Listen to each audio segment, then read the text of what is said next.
I'm proud to say that Bert attended Southern Methodist University. He's married, the father of 3 children, and grandfather to 4. Bert Shipp.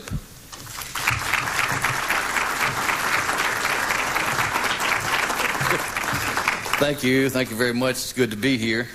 And I would like to say that without Darwin and the fine people here at SMU, we would not have these digs, because Jim Ewell and Warren Bosworth and a couple other sorries decided some time ago that maybe on the 30th anniversary we could get together in some dark hotel room and overserve ourselves and tell stories. Well, that was an ongoing thing for a while, but we started picking up extra baggage. Everybody wanted to be there. And the first thing you know, Darwin said, this thing's going to be a disaster if we don't take it out on the hill.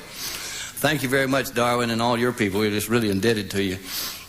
But I like to think that many careers started at Parkland, some ended, but Parkland wasn't in existence until I think it opened in September 1954. We knew it wasn't going to be the Mayo Clinic.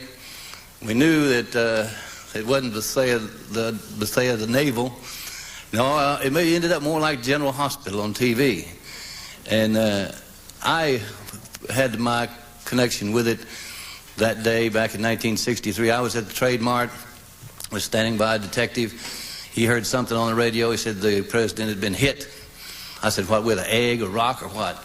He said he didn't know, and about that time we could hear the limousines coming down around the Trade Mart there.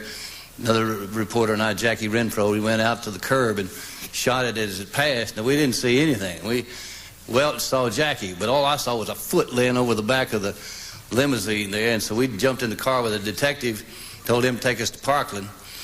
I filmed a few scenes outside and went inside and decided I'd try to make contact with the station. I kept pestering this one guy, and he told me that he was going to show me a new trick with that phone if I didn't leave him alone. It turned out to be Merriman Smith. I believe he could have. Anyhow, shortly thereafter, I ran into Sheriff Decker, and I said, what does it look like, Sheriff? And he says, well, you ever seen a deer hit in the back of the head? Nothing back there. I said, well, you can't live that way. And he says, and so I called the station, told John Allen, I said, tell him on the air that the president is dead. He has no way he can live with the wound he's got in his head. And Allen said, I didn't know to do such thing. He says, you do it.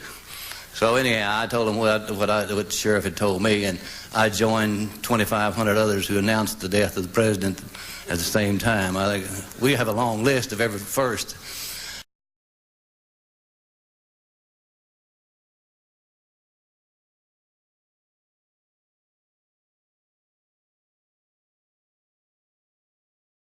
Government sources in Washington say that President Kennedy is dead. He was shot at approximately 12:35 this afternoon in Dallas, Texas. The gentleman on my left and on your right is Bert Shipp, who is in charge of the photographers in our newsroom. And Bert, you have some film. Just a minute. Bobby, is the film ready to roll yet? Hello. No, they're queuing up the film now that Bert took at Parkland Hospital, as I understand it. Jay, it's going to start out of some brief scenes at the Market Hall, or at Trade Mart, where the president was due to arrive. It's about probably a mile from the scene of the downtown shooting. And, of course, we had no word at Market Hall as to what went on downtown. Roll the film. And it was a complete mystery. The police didn't even know. But we knew, as you'll see about halfway through the film, the police went on past the Market Hall area, or Trade Mart rather, and on it to Parkland Hospital. Bob, whenever you're ready, go ahead and roll and let's see what we got. Excuse me. No. Oh, this is a shot. There we go. Here's Market. There's Market Hall. Trade Mart is right across the street from there. They had a big welcome sign for the president there at the corner of Industrial and Stemmons. It says, welcome, Jackie. And now, this was the place where the president was supposed to make his speech. Here's some a gentleman carrying signs. I guess you'd call them gentlemen. They had these signs. They wasn't causing any trouble. They were run off moments after this, told that there was private property and they couldn't be around there. And they wouldn't talk to us other than they said their signs spoke for themselves. There's some of the crowd, 450 extra policemen called on duty. Everybody waited anxiously and waited and waited and waited. There's a policeman ushering a fellow by the name of Joyner from Grand Prairie back across the street. The boys had their mouths taped up so they wouldn't be able to answer any questions. Now there goes the president on up the hill there. He's been, this is after we found out there was something wrong. And speeding past. Yeah, and here's the disappointed crowd left there at the Trade Mart. I went up on the roadway there to ask some policemen. Here we go to the hospital. There's homicide detectives in front of us.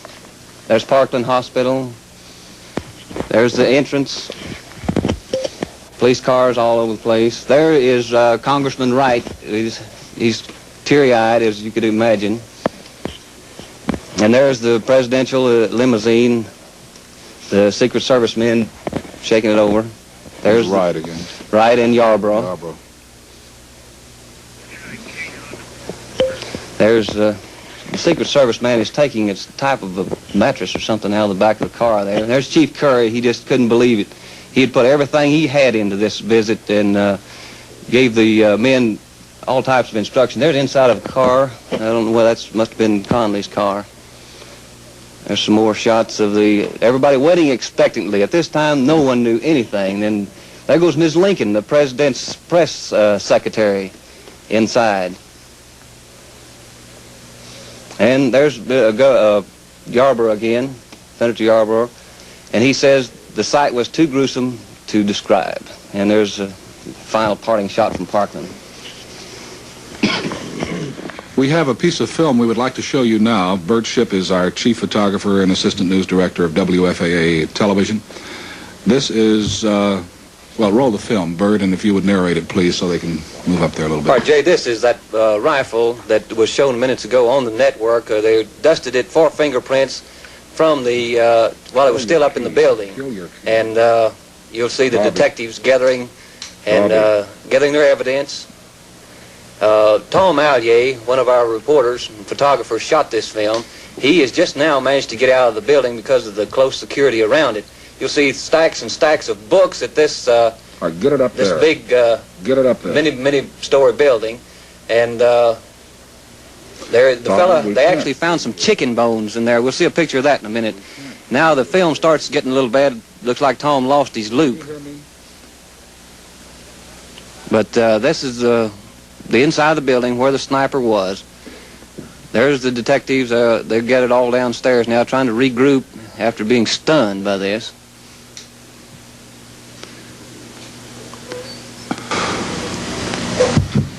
There's one of the lights.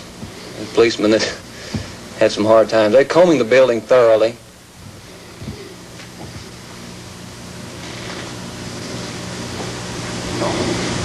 Dusting everything.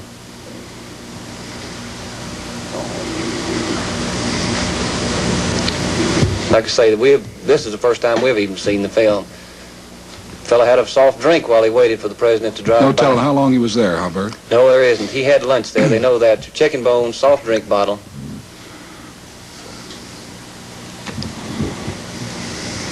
And that's about it, Jay. I'm sorry I don't know any more about it, but like I say, our man's on his way in. We had about 8 or 10 photographers out around the city, and these boys. I understand we have some more coming up here. Oh, yeah.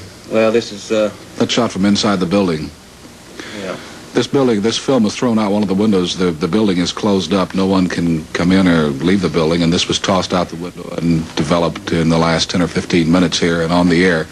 Also standing by, coming in the front door now here, we'll be on the air in just a moment, are some interviews with the people in Dallas and their reaction to this tragic thing that happened just a few minutes ago, or just a very short time ago.